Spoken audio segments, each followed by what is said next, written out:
Hi అండి, అందరికీ నమస్తే. Welcome to my channel. ఇదేంటి అనుకుంటున్నారా? ఇది తెలియని వారంటూ ఎవ్వరు ఉండరండి. దీన్ని ఇష్టపడని వారు కూడా ఎవరు ఉండరు. ఏంటా అనుకుంటున్నారా? జున్నండి. ఒరిజినల్ జున్ను పాలతో జున్ను తయారు చేసుకున్నానండి.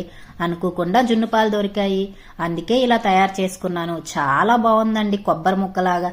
జున్నుని ఇష్టపడని వారైతే ఎవ్వరూ ఉండరు కదా. ఈ జున్ను భలే టేస్ట్ గా ఉంటదండి. ఒక 1/2 లీటరు జున్ను పాలకి ఒక 1/2 లీటరు నార్మల్ పాలైతే కలిపేశానండి. జున్నంటే భలే ఇష్టం అండి నాకు. మీకు కూడా ఇష్టమే కదా? ఇష్టమైతే ఒక్క లైక్ చేయండి.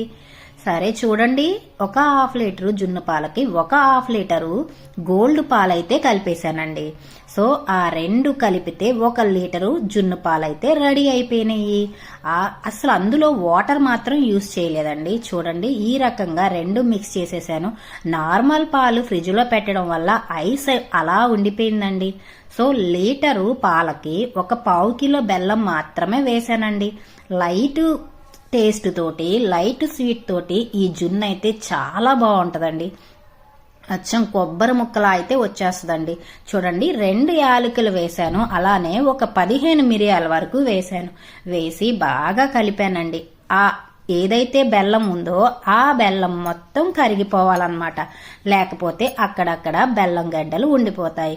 సో ఈ రకంగా అయితే కలిపేశానండి. కలిపేసిన తర్వాత ఐస్ ఉండిపోయిందని మళ్ళీ కొద్దిసేపు అయితే ఐస్ కరిగేదాకా ఆ పాలనైతే కలుపుతూనే ఉన్నానన్నమాట. సో ఈ జున్ను తయారు చేసుకోవడానికి చాలా కష్టమేమీ కాదండి, చాలా ఈజీ. కానీ బెల్లం తక్కువగా వేసుకోండి. మరీ ఎక్కువైతే జున్ను టేస్ట్ బాగోదు. లైట్ స్వీట్ ఉంటేనే జున్ను టేస్ట్ బాగుంటది. చూడండి, ఈ రకంగా అయితే జున్ను పాలు రెడీ చేసుకొని నేను ఒక ఇడ్లీ పాత్ర తీసుకొని అందులో ఒక 1/2 లీటర్కి తక్కువగా నీళ్ళైతే పోసేసానండి. నీళ్లు పోసేసి అందులో ఈ గిన్నెనైతే పెట్టేసి ఫస్ట్ హై ఫ్లేమ్ లో పెట్టుకున్నాను. అంటే 5 నిమిషాల పాటు హై ఫ్లేమ్ లో ఉంచి తర్వాత లో టు మీడియం ఫ్లేమ్ లో అయితే పెట్టేసుకున్నాను. ఈ జున్ను తయారు చేయడానికి మనకి మినిమం ఒక 15 to 20 మినిట్స్ అయితే పట్టేసింది. చూడండి, అబ్బా చూస్తుంటే నోరు ఊరిపోతుంది కదా. నాకైతే జున్ను చాలా ఇష్టం అండి. ఈ జున్నుని కాస్త ఆరిన తర్వాత తింటే నిజంగా ఎంత బాగుంటుందోనండి. నాకు చాలా ఇష్టం అండి జున్ను. సో చూడండి, ఈ రకంగా ఉడికిందా లేదా అని ఒక టూత్ పిక్ తీసుకొని టెస్ట్ చేశాను.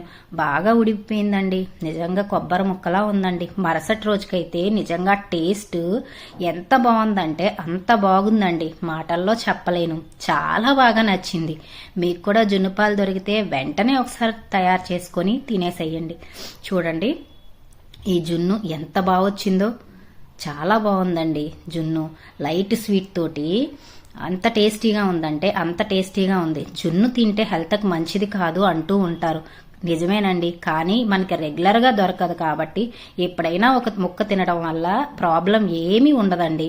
అది ఒక టేస్ట్ అన్నమాట, చాలా మంచి టేస్ట్. సో ఎక్కువగా తింటే ప్రాబ్లము, మినిమం మీడియంగా తింటే ఏమీ కాదు. కాబట్టి జున్నుని ఇష్టపడే వాళ్ళు ఎవరైనా సరే తప్పకుండా జున్ను పాలు దొరికితే ప్రిపేర్ చేసుకోండి. నాకైతే ఈ జున్ను చాలా అంటే చాలా ఇష్టం అండి. మీకు కానీ ఈ వీడియో నచ్చితే ఒక్క లైక్ చేయండి.